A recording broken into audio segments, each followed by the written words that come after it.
Welcome back everyone, it's DestinysJesus here. In this video it's been highlights from my stream where I was actually VODing the first place of a Noble qualifier. These are like pro scrims in the EU, really good gameplay, and it's from Bloomy, Tomsy and Pablo Wingblue, who are obviously a really top tier trio. They had a 16 kill win and 18 kill win. It's really good games to look at on how to play height and also mid ground in the new season with the new trio meta. As always, I hope you guys enjoyed this video. Make sure to go check out my Twitch. I'm doing a lot more streams and coaching streams this season as well, so make sure to go follow me over there, and also make sure to like on the video if you learn anything new. Okay, Bloomy actually won this. This is Noble, by the way.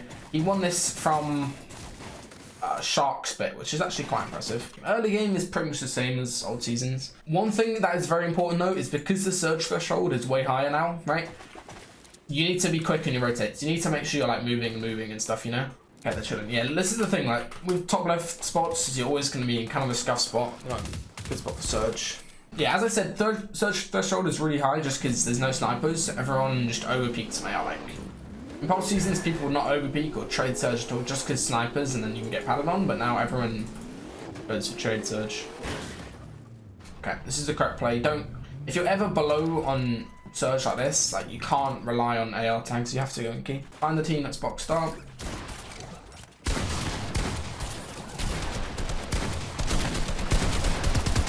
Come in box together. Nice. And they get what, 2 players loot there? Yeah, nice. Edge here is completely fine. Realistically, you're not ever going to be able to center on a zone like this when there's 69 alive, you know? You're never going to be able to get in a good spot. So what they do is just play full edge and it's completely fine. And this also allows them to get more surge on Mongol's team as they rotate in, right? Like they can get a lot of tags here for 50-50 surge because they're still going to need a little bit. And it also allows them full force zone that they can just kind of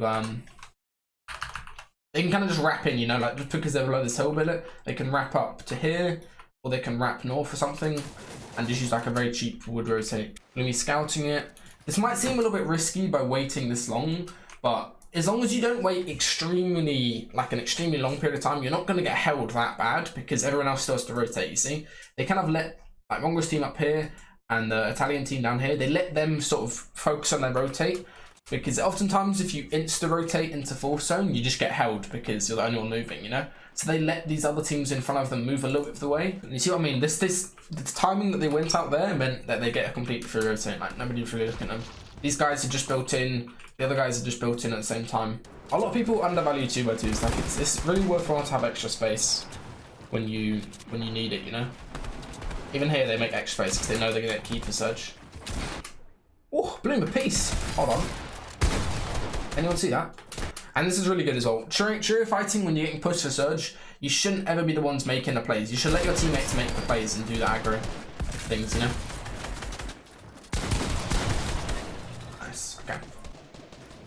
Break the cone to pad, very nice. Also kind of prevents you getting cucked if you do it like that, you know?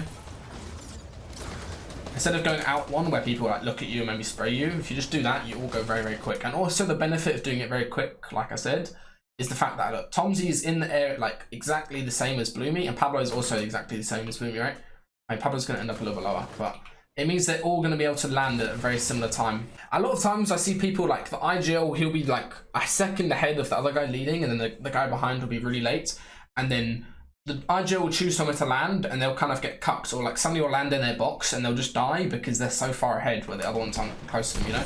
You've got to make sure your pad timing is as close together as possible, so you all, like, none of you go down. And if you do go down, your teammate's able to maybe res because you're front side or something, right? Get box, stay front side. Very important that you have someone in your trio who knows that they should take over top. Like right there, like a big mistake people would make is staying in these 2 boxes and trying to fight rather than getting front side a little bit. And from getting front side, they go for a low ground drop, which was well timed. Oh, Tomsy just got pissed on. Okay. Yeah, from that tarping forward, they got a low ground drop claim. I think they're gonna be able to save Tomsy now. This is a little bit scary. I want to see how they get out of this situation. Okay, they're gonna try and kill. They don't greed that kill at all. A worse trio would 100% greed that kill for no reason, when all they need to do is just change layers and establish something like calmer, you know? Change layers. All 3 are together at this point. They can recycle through nice and queasy stuff a little bit.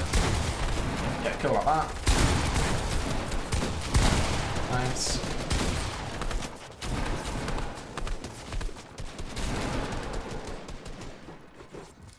Nice was good. And then from here, this should be a pretty simple game. All they need to do is make sure someone's always staying front and claiming everything. That is just a waste of mats. But they just need to focus on front. Imagine they've got so many mats at this point. No, it's really bad.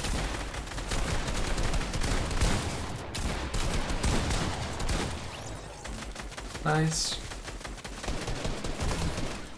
What's Bloomy?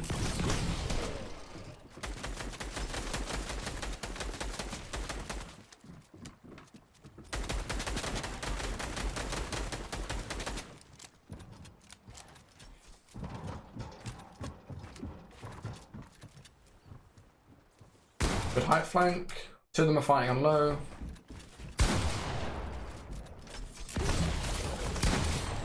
Ooh.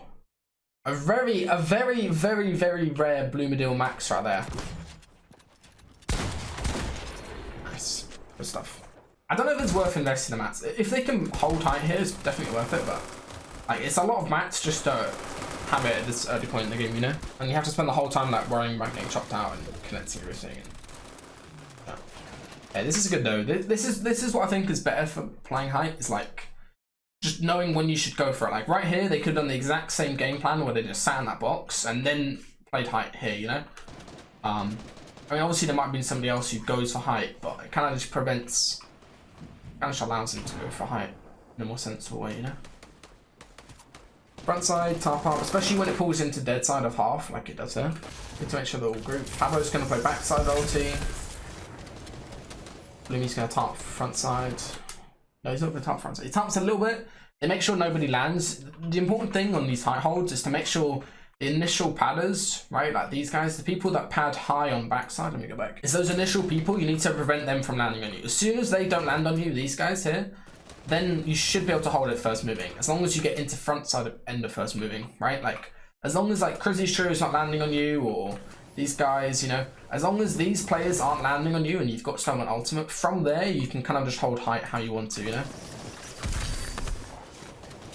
So at this point, everyone else is either low padding or they're just tarping. So you usually need to prioritize going front side, which is what Bloom does. He does the low pad trick thing to get towards front side, cranks up.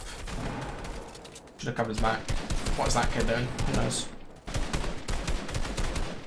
Okay, that was good though. You see the importance there of not staying backside on the tarp and just like tarping across. You just use the pad to get front, reconnect, and then everyone just gets front as well. Chilling again here. This is a little bit risky because they're in wood. Yeah, as well as that can happen. Nate just lands him. Oh, Nate, no, you've got to be doing something better there. How did Nate not kill Bloomy right there? He full clipped him as well. He's going for... Oh, that's bad. This character model blocked him. This should be a really simple win from him. As long as nobody like sneaks up and all the padders have kind of used their, like they've used all their pads, you know. You don't really need to do anything at this point apart from just spray. Spray and make sure you don't level down too quick. Someone can sneak up.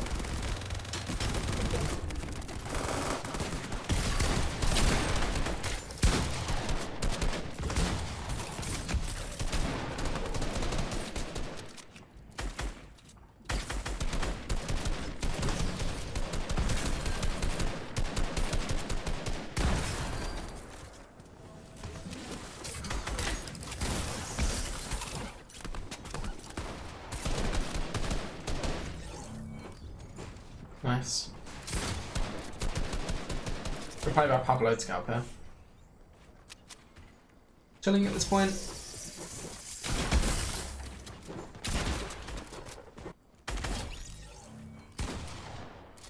Move on situation. A little bit scuffed. Honestly, just the amount of mats they used made this game really scuffed.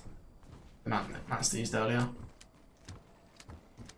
Keeps on moving so you can't just get edited down into a right peak. Some low ground. Very nice. Simple stuff. That is a very cringy map though.